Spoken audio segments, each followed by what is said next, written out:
and it's my pleasure to introduce Joe Mantegna. Joe is a native of Cicero, Illinois, and makes his home in Southern California with his wife, Arlene. They're the proud parents of two daughters, Gia and older sister Mia, who has autism. Joe has more than 100 theatrical credits to his name, from Broadway to TV and the big screen. He's won numerous awards, including Emmy, Tony, and Joseph Jefferson Awards. More recently, he is recognized for his role in 15 seasons of Criminal Minds as Agent David Rossi. And you might be interested to know that he has been the voiceover for Fat Tony on The Simpsons for more than 30 years. Anyway, Joe was also featured in episode number 5 of the Special Fathers Network Dad podcast. So that qualifies him as one of the original guinea pigs when I had absolutely no idea what doing podcast hosting was all about. But most importantly, Joe has been a good friend for the better part of 2 decades. And I really appreciate the support you provided to the Illinois Fatherhood Initiative previously, and then for the last 6 or 7 years with the 21st Century Dads Foundation and the Special Fathers Network. And I'm so glad that you could be with us live this year. Joe, the Zoom stage is yours. My pleasure, David. Well, first of all, it's, I guess I'm preaching to the choir here when looking around here. So I don't have to wonder what, sometimes I'm among these groups, I never know what the backstory is from everybody else, but I guess we all share a common backstory here. So, I guess all I would want to do is just throw it out. My daughter is 30, she'll be 36 in actually, in about 10 days from now. And so I guess all I can say is I can offer experience based on what it's like, and I'm sure others of you have gotten, it may be in a little different form, but often I get asked the question, what's it like to have an autistic child? And I say, I don't know what it's like not to have an autistic child. So that makes it for a very tough question to answer. But having said that, I can certainly share and perhaps expand upon what that experience is like, and offer whatever sort of, I don't know if it's wisdom is the right word, but just experiences based on that experience. So actually, in a way, I'd like to just open it up to everybody else here, rather than me just sit here and just kind of explain, what I do, what I've done, who I am, and all that. Okay. Well, thank you for those brief remarks. Thank you so much for being with us. And, I think it would probably be worth at least a couple minutes, Joe, if you would mention going back to the very beginning. I think this is something that other men can relate to, is, when you first found out about Mia's diagnosis, right? This is sort of toward the beginning of your career, maybe not the very beginning, but, you and Arlene were married, you'd started your career, you weren't even in, Chicago or LA at the time, right? Wasn't it New York, if I remember Right. correctly? Actually, that's correct. I was actually in New York getting ready to do a couple of things. It was kind of like it's early in, well, I shouldn't say early in my career. I've been banging around for a long time, but now I was at a very kind of a high point.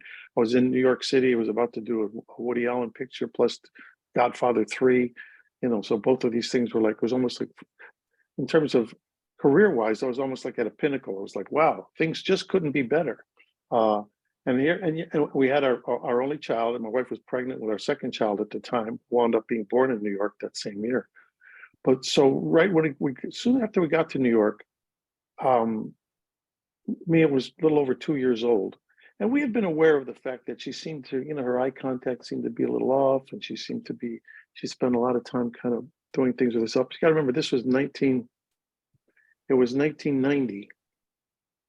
And so the kind of the general information out there about autism and all that wasn't as prevalent as it certainly is as it is today. So that aspect of it really never even crossed our mind. It was more like, well, maybe there is something here. She should be kind of speaking now, saying some words, things like that. So we took it upon ourselves, even though we were only been in the city about a week or so. We said, look, let's just get on this. Let's try to find the right kind of a doctor who, and I didn't even know what the names were for that field at the time. But so someone, gave us a heads up. We went to that doctor.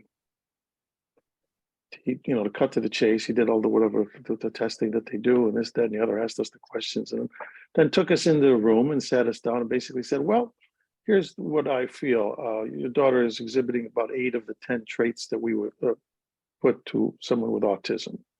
Now, in 1990, that word autism was like, it was like, it was a blow to both of us. I mean, all of a sudden I felt my heart go from my heart from here to my stomach, then back up again. Like, I've heard this word. I'm not that familiar with what the ramifications are of it, but that's the last thing I expected to hear.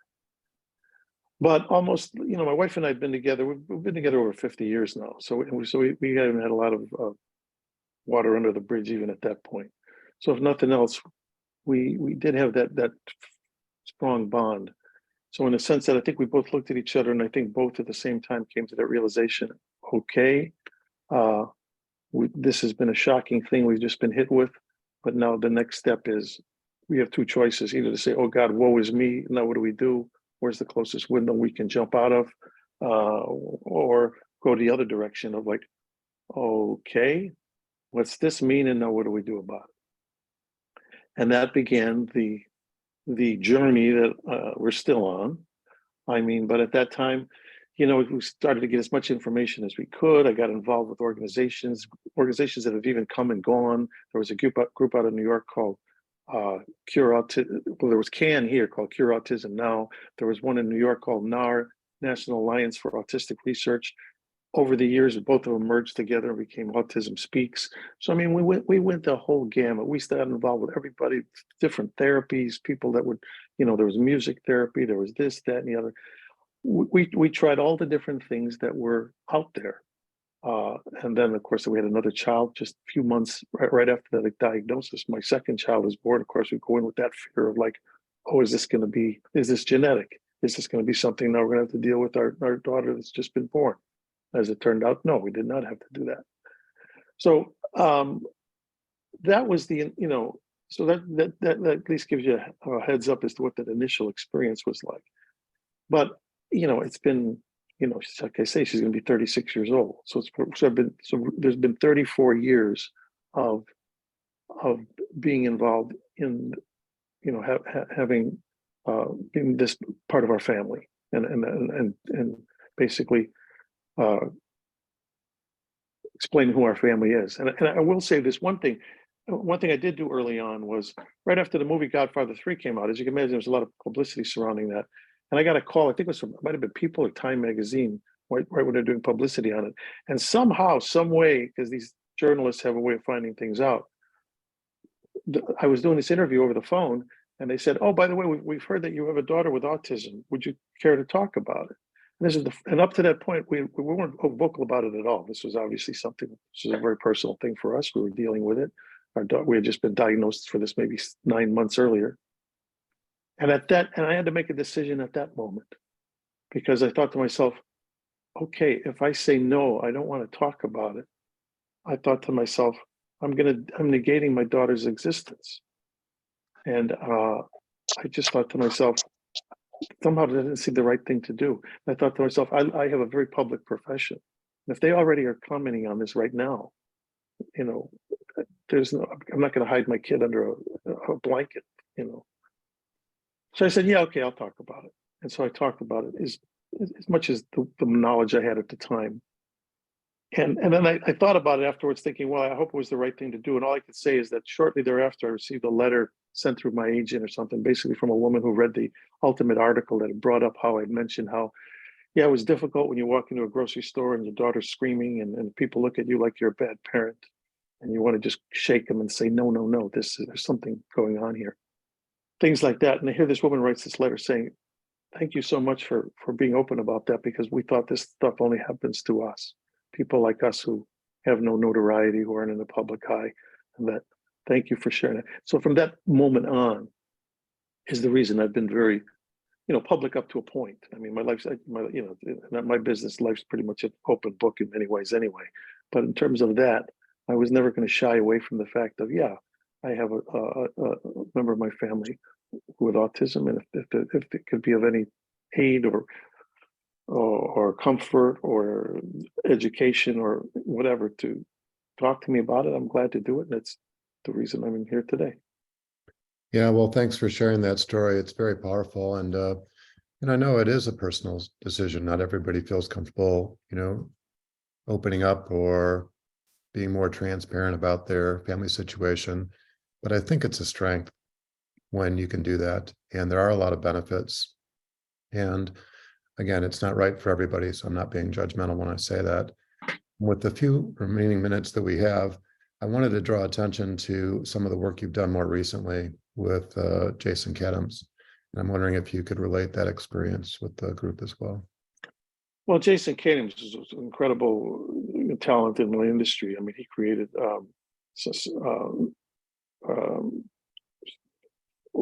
some very successful, like Parenthood. He created the show Parenthood, and then he came up with this show called As We See It. And as it turns out, Jason has a son who's on the spectrum, who has autism. And Jason contacted me and said, "I'm doing this series." And he sent me the script, and I read the script, and I just thought, this is the real deal. This was a wonderful script. It was a pilot script about and it all had to do with young adults on the autism spectrum. And the great thing about it is the three lead actors all were indeed on the autism spectrum, and this was going to be a pretty, no holds barred kind of. There's going to be humor. There's going to be pathos. There's going to be all that involved. But it struck me as like, oh my God, this is not. I know like shows like The Good Doctor is on now, and I think, okay, that's an interesting portrayal of someone maybe who has autism, but they don't. First of all, it's a portrayal, and second of all, they don't all become brilliant surgeons. Whereas this show was kind of like really a glimpse into certainly what I've been experiencing in my life with our daughter, and I think many other people would also understand and appreciate. So as it turned out, Amazon, agreed to do the show. We did the show. We wound up doing 8 episodes as the norm on a streaming show like that. The great thing is they hired 12 people on the crew that were all on the spectrum. I was able to get 2 good friends of mine who have sons on the spectrum on the crew. So it was breaking ground in this industry in terms of inclusion. And inclusion is as we all know, is such an important word and such an important thing. As it turned out, as often is the case, the quality of something doesn't necessarily dictate its longevity in television. So we did the 8 episodes, I guess, for whatever reasons, and I'm sure they're financial, that the network felt, well, we just don't want to do any more. But of those 8 episodes, I think it's certainly 8 episodes that I'm certainly the most proudest thing I've ever been experienced, not because of my involvement, but just because of what it dealt with, what it was about, Jason's writing of it, and I would just, anybody who's not seen it, I would encourage you to go ahead and look at those episodes, and I think there's something to be gained from that, because I even myself watching those 8 episodes thought to myself, well, I'm even learning some things just based on the way these experiences have been dramatized on this program. Yeah, well, thanks for sharing. I watched all 8 episodes of As We See It, and I was really moved by it. And just knowing a little bit of the backstory, like you were sharing about the fact that these are not portrayals, these are actually individuals on the spectrum who are the actors, Screen Actors Guild, cards, all the whole 9 yards. And the fact that there's people behind the scenes that are involved with the production of the show, it's just amazing. And yeah, and it's not a documentary. That's the thing. It's it was written, it was dramatized, and in a way that gives it. There are those other kind of documentary kind of things out there that are valuable too and wonderful. But this was like, Jason was really pouring into it, though, in a dramatic way, what these experiences are like, and I just thought, yeah, it was really, really special. Yeah, well, the reason we titled this session "Everyone Has a Story" is that you always say that in all the conversations we've had, and everyone has a story. Well, that's the motto I try to live by is everybody's got a story and nobody gets a free ride, and that's just the way it is. Because I remember thinking when I was a young act, I have a star on the Hollywood Walk of Fame, and it's right next to Errol Flynn. because Errol Flynn was my hero when I was a kid. I loved Robin. I still do, those movies. So I had the choice of where it would be. There was an empty spot next to Errol Flynn. I chose it. But I remember reading Errol Flynn's autobiography when I was about 16, My Wicked, Wicked Ways. And you're reading about it here. He was like the greatest star in Hollywood. He had everything. He had money, power, women, this, that. I thought, oh my God, this is the role model of the life. And yet in the book, in his autobiography he explains that. He says, I'm sitting in my room knowing I have all of this going. Why am I sitting here with the barrel of a pistol in my mouth?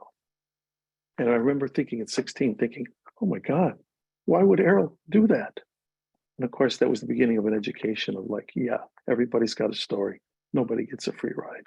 And once you accept that in life, then I think it makes it a little bit easier to kind of, take the ups and the downs as they come and do what you can do. I feel very blessed being in the position I'm in. So I'm not complaining. I'm not moaning about anything. I feel very, very fortunate to be in the position I'm in and to be able to provide for my daughter as I'm able to. And so not everybody has that capability. So I'm aware of that, and on we go. Yeah, well, thanks for sharing. There was a question in the chat, so we'll wrap it up with this. I don't know if you saw it. It says, I don't even know how to look at chats. I'm like a dinosaur. I'll read it to you. Go ahead. Go ahead. It says to you, do you have any suggestions or ideas for discerning if behaviors, for example, the screaming in public you mentioned, and need to be taught or disciplined through normal development, or which are deficiencies due to special needs? Yeah, that's a tough question to answer because I'm sure every case is different. As it turns out, our daughter, and I can't say which interventions worked or didn't work. Like I said, we tried all kinds of different things. But at the end of the day, there's a maturity that comes, and things do as long as you're attentive and you're involved and you're doing what you can do and being and intervening as much as you can, things do change. Having that second daughter was of course so beneficial, because here I have a daughter who's 3 years younger than my daughter Mia, but yet she's always had to be the big sister. But the other thing we observed as my younger daughter reached certain age, portions of her life, we would think all of a sudden, like maybe when she was 13, she'd exhibit a certain thing. We'd say, oh, well, Gia's exhibiting that certain thing. We thought it was kind of maybe a sign of Mia's autism that she did that at 13. No, it's just because that's what 13-year-old girls do, And so some of it is that you can't always attribute some things, traits or things that maybe your child does and say, oh, well, it's because of the autism. Sometimes yes, sometimes no. But at the end of the day, if it's something that really becomes, whether it's disruptive or injurious to either her or others, then you just have to do everything you can, do all the research you can, do what you can. But do know that as long as you're involved, and I think having the family structure staying together is so important, which is why, again, I applaud you for what you do with this group and others. That's a big factor, because as long as you've got a strong family unit and everybody's involved and everybody participates, then hopefully the progression will just keep getting stronger, better, and you see that growth. And it's going to come in bits and spurts, and there's going to be times you slide back a little bit, but at the end of the day, it's always upward. It seems like it's always I could span that 30 years, and it's been a steady upward climb, not down, and not level, but up. Yeah, well, thanks for sharing. And somebody just put a last question in the chat. This is from Ron Janowitz. He says, he asked if Mia lives independently? No, she doesn't. But that's our goal. Independently, in the sense that I think she'll always have to have, some sort of aid. I mean, it's because her autism is such, she's high functioning in the sense that she takes very good care of herself. But still, at 36 years old, her idea of a good time is to go to Disneyland and meet all the princesses, and she knows all their names. And just so there's still about an 8-year-old girl that dwells in there, which is sweet and wonderful. I mean, I may never have grandchildren, and if I don't, I have a perpetual one on that level, which is kind of endearing to me. But certain other concepts about even things, as much as we try to teach her, just being money management, this, that, and the other, just doesn't exist. I mean, she's very childlike in that aspect. So in her particular case, no, I don't see her being total independent living. but then I'm Italian. I mean, they live forever anyway, if given the opportunity. But that's okay. We're already working on what plans we have. Can we perhaps using the role model in a way of As We See It? When you watch those, if you watch those episodes of As We See It, we're trying to put together a situation like that, where you have like perhaps a home that you got somebody who's someone like the den mother, and you have maybe 2 or 3 individuals there, and they're all living together, and yet have somebody that's able to somewhat act as that figure to kind of to be there for their safety and welfare. Yeah, well, thanks for sharing, Joe. So glad you could be with us live this year. And I'm hoping that when you're in Chicago at the end of the month, I think my understanding was you're throwing out the opening pitch at Wrigley Field. I am. May 31st, I'll be throwing out the first pitch and singing the second. Okay. I will And I get you. say hello to Temple down there because we're such good friends with her mother. My wife and Temple's mother are like the dearest of friends, and so we often visit her whenever we're in New York. And so I say hello to her, and I bid you all a great rest of your session. Thank you. Okay, thanks again, Joe. Be well. Right. Bye.